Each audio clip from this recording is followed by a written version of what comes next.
Hello and welcome to the Simplified Organization Show. 15-minute conversations with real moms about managing life well and cheerfully. Because our work at home is the primary way that we serve God and fulfill our place in Christ's kingdom.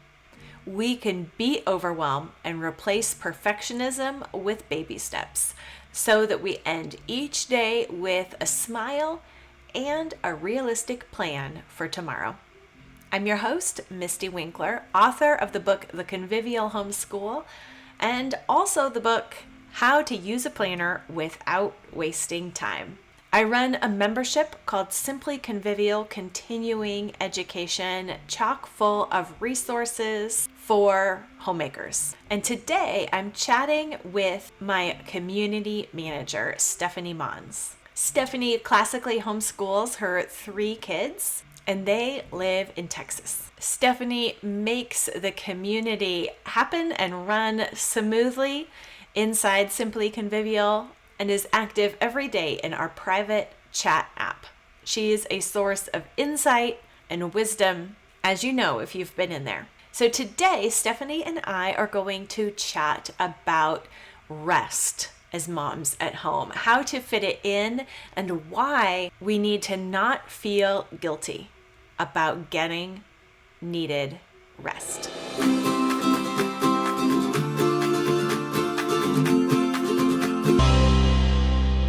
So thank you for joining me again today, Stephanie. Hello.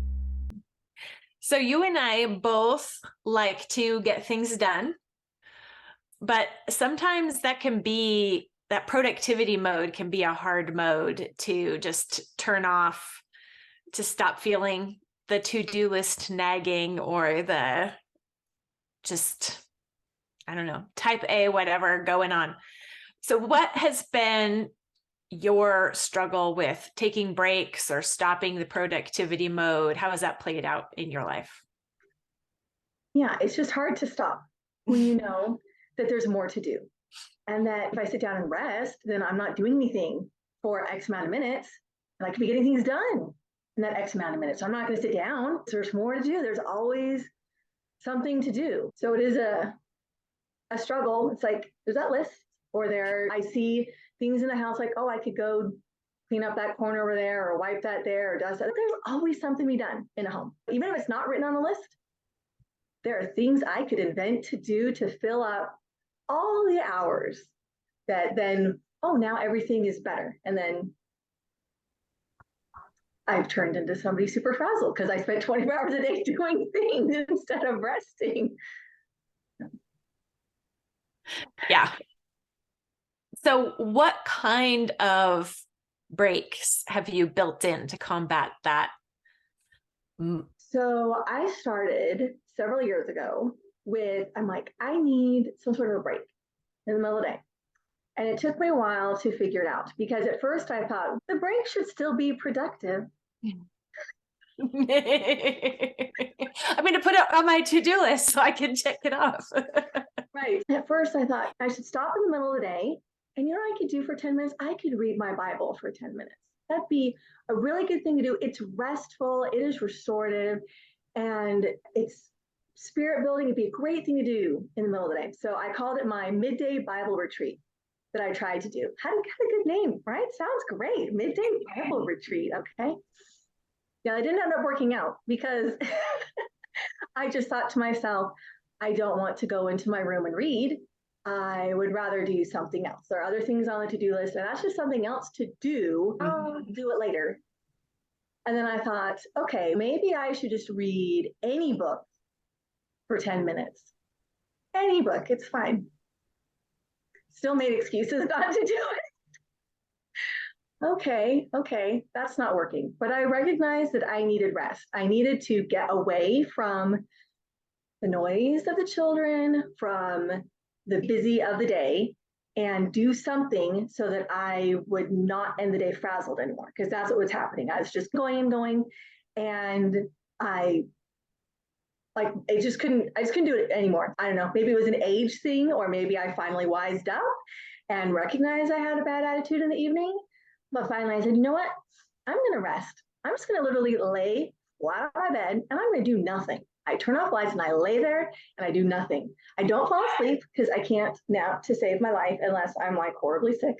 So I lay there for 10 minutes in the semi-darkness of my room and the kids are out there doing their thing. And that's it. I'm like, how can I say no to nothing? So that's what finally started working is I would say to myself, oh, like I did with the Bible retreat or just the reading. Oh, I don't know that I want to go do that. I'm like, do what? You're laying down. How can you say no to nothing? All you have to do is set the timer for 10 minutes and you just lay there. You don't do anything. So that's what I do now. I just take my 10-minute rest in the middle of the day.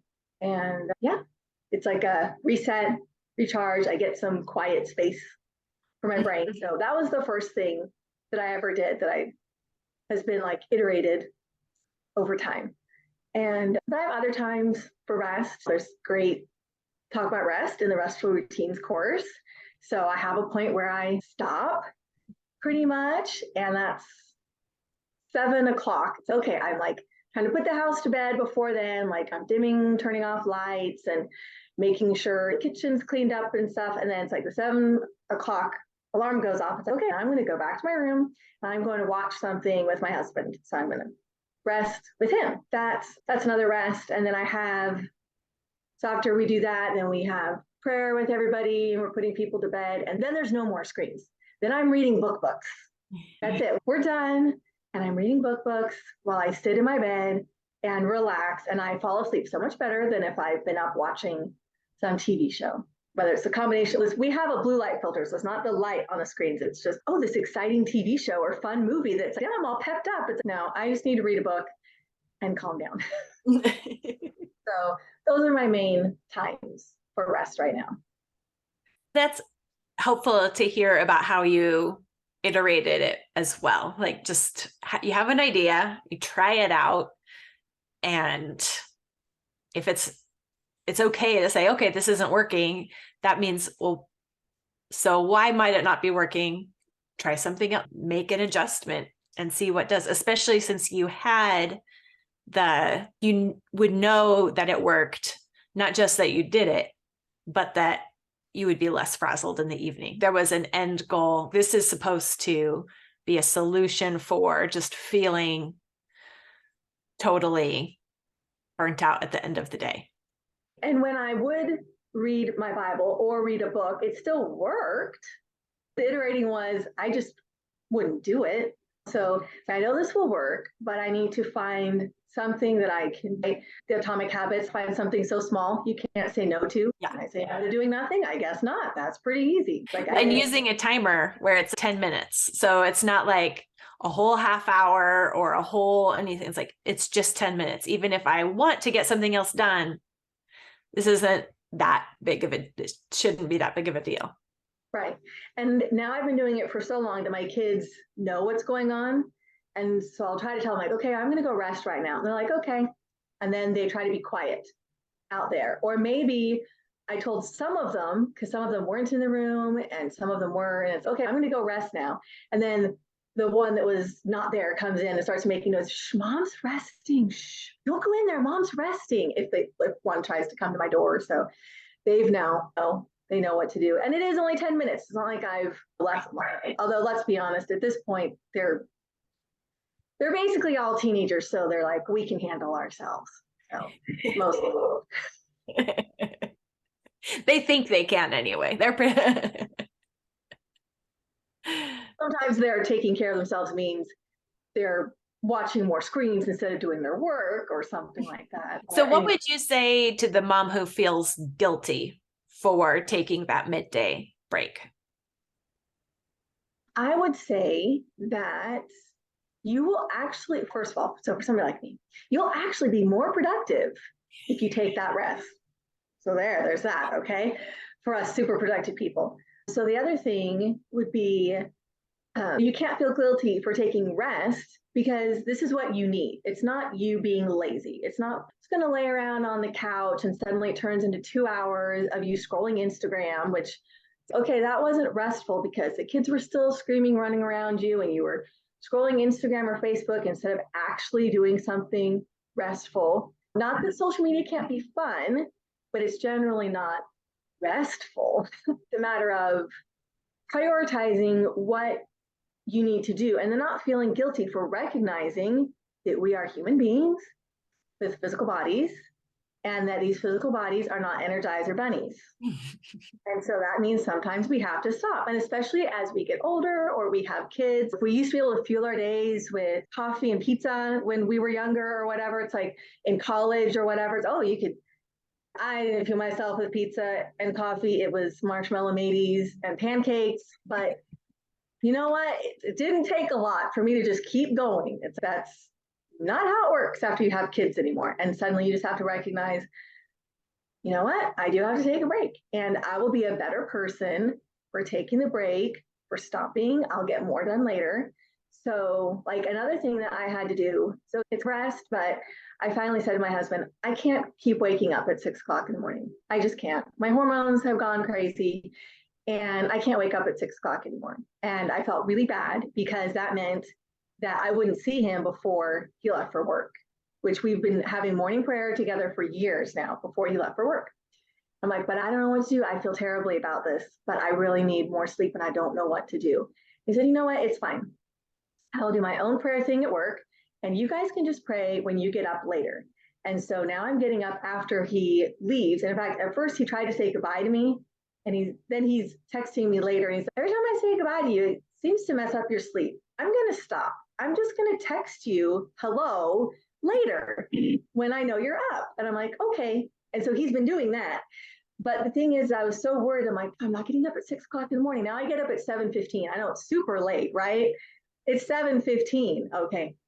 I'm going to lose like an hour of productivity. It's like the best time to get schoolwork done in the morning. And that's going to be gone. But I actually have become a better, more productive person now that I'm not grumpy and cranky and tired because, like I said, I can't nap. Like I've never been able to nap. So I need more sleep in the morning. Like I can't go to sleep before 9 at night. I've already have a 9 o'clock bedtime. So I can't make that any earlier. So I can't be like a baby going to bed at 7 or 8 o'clock. Things to do most nights. So now it's okay, I have my hours to sleep from 9 to 7, and then it can take care of me when I'm like up in the middle of the night. I said hormones are just so great. So it allows for me to get more rest in that longer period of time. And then I'm getting more done because I feel better. I feel more refreshed. My brain is working better rather than feeling constantly tired and stressed and frazzled. Oh, I can actually make decisions now. I can actually do my work more productively and efficiently in the first place. Mm-hmm. Yeah, that's a good thing to remember. Like we do need sleep as human beings, and that it makes a difference. All hours aren't created equally, and cutting back on sleep does not mean getting more done. Especially over the long term. You might work one night here or there, like, oh, I'm just going to stay up and finish this. Okay. But we try to do that over and over again, and it's going to become a problem. And that's it for this episode of the Simplified Organization Podcast. Inside Convivial Circle, we're right in the thick of delving into the importance of rest and how to weave it into our lives while remaining fruitful and active. Rest and busyness are not enemies. There is space for both in our lives, and both are important. If you are wrestling with how to rest well in the midst of an active, busy mom life, then you are not alone and you will enjoy the company of the other ladies inside Convivial Circle. You can find out more about our community by clicking the link below or going to simplyconvivial.com and clicking the green enroll button. Inside Convivial Circle, we are always learning how to repent, rejoice, repeat more and more. We'd love to have you join us.